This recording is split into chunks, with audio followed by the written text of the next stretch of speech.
Friday continues here at Gen Con 2024, and I'm going to speak with Jonathan G. Nelson of Adventure Week Games, or AAW Games, as people sometimes refer to you. Yep.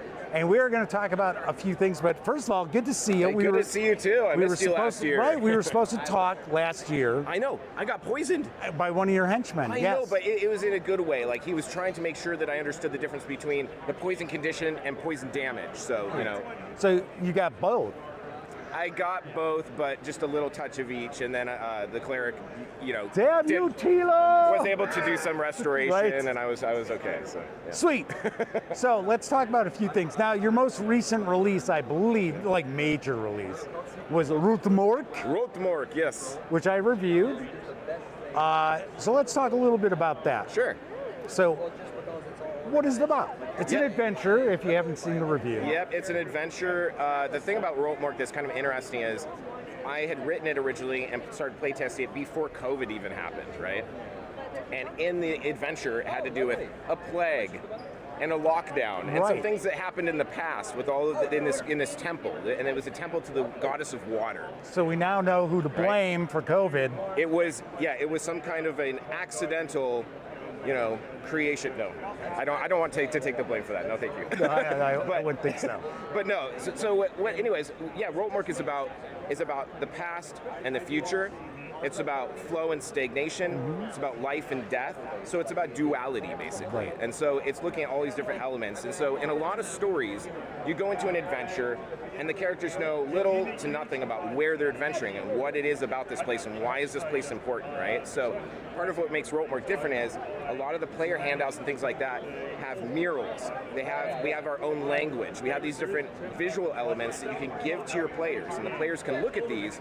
And if you look closely, you'll start to find hints and clues about how to overcome the adversaries you're going to face, how to get past some of the traps, some of the challenges, how to understand what the priests who worship the goddess of water, Vasi, the life-giving goddess of water, what they would have done to bypass some of these things, or how to overcome these challenges to get past all of this and get to what has happened in Rultmork, which part of it is there's a great water clock that was constructed long ago with 2 tiers of the water goddess, and it connects to the elemental plane of water and helps bring in pure, fresh water and then distribute it into 2 massive rivers that bring life to a barren wasteland. So it basically gave life to hundreds of thousands of creatures across the land, right? These rivers have since dried up. 1,000 years ago, something happened. The priests had been locked away in this place and died. Now they're all undead, right? So you've got these nasty, stagnant undead. And of course, now the whole area around is all back to being lifeless. Yep, it's all barren, it's dry, it's, you got to come prepared. You're hiking through some desolate mountains, there's stone trolls and other things, so we even have some elements of like what happens outside of Rultmork as you're approaching. And then once you get in there, you can either come in from the top or from the bottom. Everything in this, there's almost like 2 options, right? Everything it has that duality. And one thing that gives the players some skin in the game, because that's always the hard part, is like, why do I care about this? Well, I mean, to bring life back to the land isn't obvious, right? But we give like 3 or 4 different ideas of like to bring the GM into the adventure to help present it. And we have an element of immersion that I don't know if a lot of people have done before, which is at a certain point in the adventure, you go into this haunted room and you kind of go into a trance. And when you wake up, you're one of the priests 1,000 years ago. So you hand your characters, the players are sitting there, all of a sudden you go, here's your new character, boom, boom, boom, boom. You give them all the characters, it has the artwork, the stats, everything. You're now priests of Vasi, 1,000 years in the past. Now they're playing in this place when it was a thriving temple, right around the time it gets locked down. And so they get to live through that and die. And when their character dies, they wake up as their character in the present time, having a more of an understanding of what transpired before and giving them some insight into what to do next. That's exactly what I was going to say, is because one of the main purposes of that kind of like flashback is to provide them with clues on how to tackle some of the challenges they're going to come up against later. Exactly. And what's really cool is you've got these monsters. I reviewed this, I had to read it. Stagnation and go back and forth, so that you've got like every single monster in there. You not only get that monster, you kind of get 2 versions of that monster.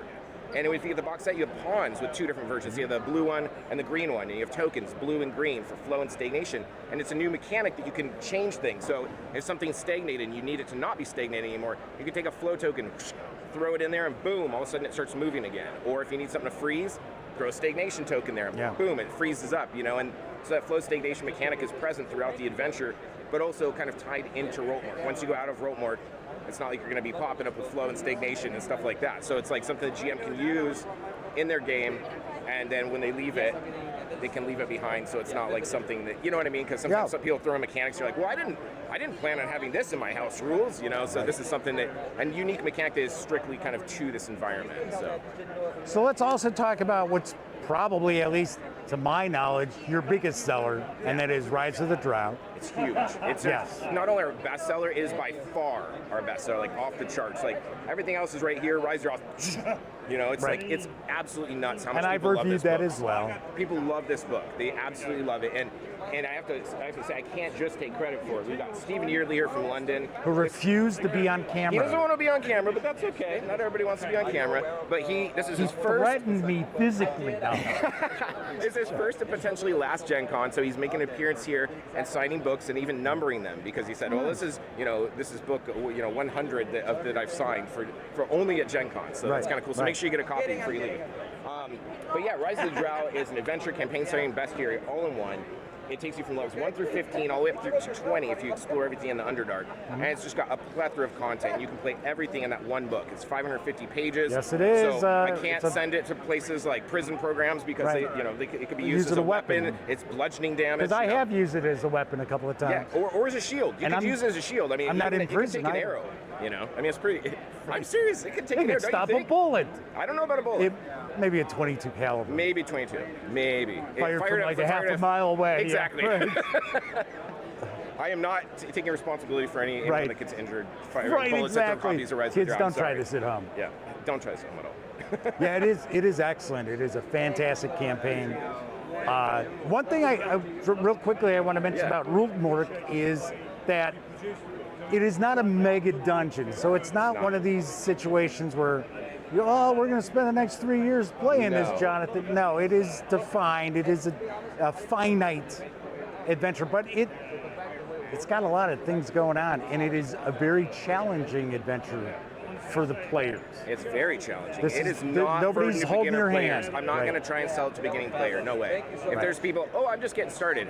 Let's take Rultmork off the table here. This is not for you. I'm sorry. Here, I got the baby book. Hold on. Let me get that for you. Rultmork is definitely challenging. Yes. It's really, really difficult. I'll tell you this too, is the people that have played it, like when we play tested it, my initial versions I play tested with quite a few different groups, and I have groups that range from like, younger kids, teens, stuff like that, all the way up to veterans, not only literally veterans of the game, but also military veterans, who these guys played since they were kids. Like these guys are like 8 years old when they started out. Now they're 55. Right. These guys are still friends. They play online together. We did a play test with these guys. One of these guys did military intelligence. They took new language.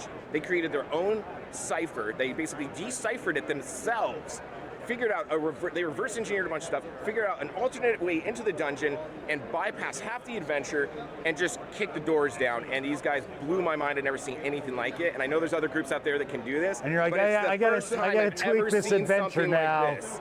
I could not believe these guys blew my mind. I'm like, you guys show me, like, this is what happens when you get a finely tuned team of adventurers and friends that know each other through the ages. So if there's any groups like that out there, they're really tight, they've been playing for a lot of years, and you're like, we need something that's challenging because we can up the stakes. We have a hardcore mode, and it was added because of these guys. These guys like kick the doors down, like, we need to add something in there because we need to add something that gives these guys an extra challenge. So there's hardcore mode. Anywhere you see blood splatter across the page with a skull, it's hardcore mode. If you got a group like that, it's optional. So it's optional. If you've got a group like that, that's always overcoming everything, throw in all the hardcore mode. All my players have been in military intelligence, so I should just there you go. Hardcore mode, 100%. Jonathan, just don't let them get a hold of the game or the book before you run it for them. Yeah, well, some people do that. Yeah, they do. Final thing I want to ask, anything that's new or on the horizon that you could tell us about? Yes. So I'm sure you got stuff I have something that people have been asking. People have been asking, why are you guys doing this special thing with press and giving away books and all this, and what's the big news or something? We've been heard there's something coming down the pipelines, and yes, we have been working on something. We're working on quite a few somethings, including a sequel to Rise of the Drow called After the Fall, where you play Drow, Drider, and you get to choose, instead of choosing your race, because you get to choose between those two, you choose class, background, and house. Okay. And so your Drow house determines kind of like where you are in this landscape of political intrigue and backstabbing and all this kind of stuff. You have to work together with the others, but there's ulterior motives. Now, that's really cool and exciting, but the really big news that I haven't told anyone else, and I was saving it just for you, specifically because I missed you last year, so don't tell anyone else I told you this, but I'll have to keep it on the DL. The cat's going to be out of the bag soon enough. Is that we're coming out with something called adventure arcs. And these adventure arcs is something that we have never done, and to my knowledge, nobody else in the industry has ever done.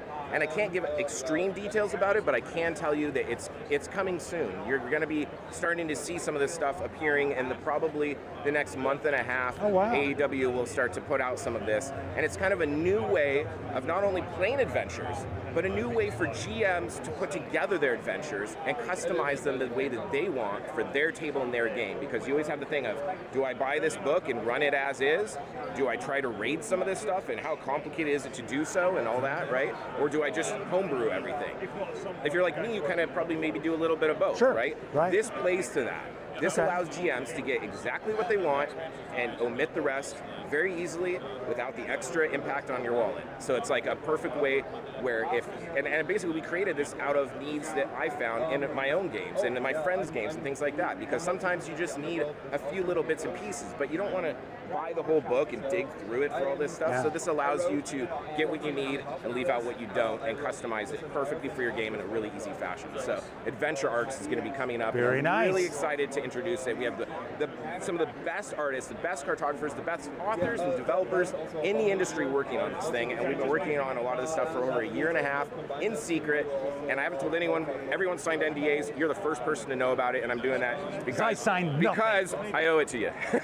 No, you don't owe anything. Yes, I do, because I bailed on you last year, man. I don't like you leaving were anyone under hanging. the weather. It's fine. I know, but I don't like leaving anyone hanging. Jonathan, thank you very much for taking some time out. Yeah. We have actually had to bring sales to practically a stop just for us to talk. Hey, it's worth it. Let's go back to making you money, right? Yeah. Thank you. Yeah, of course, Jeff.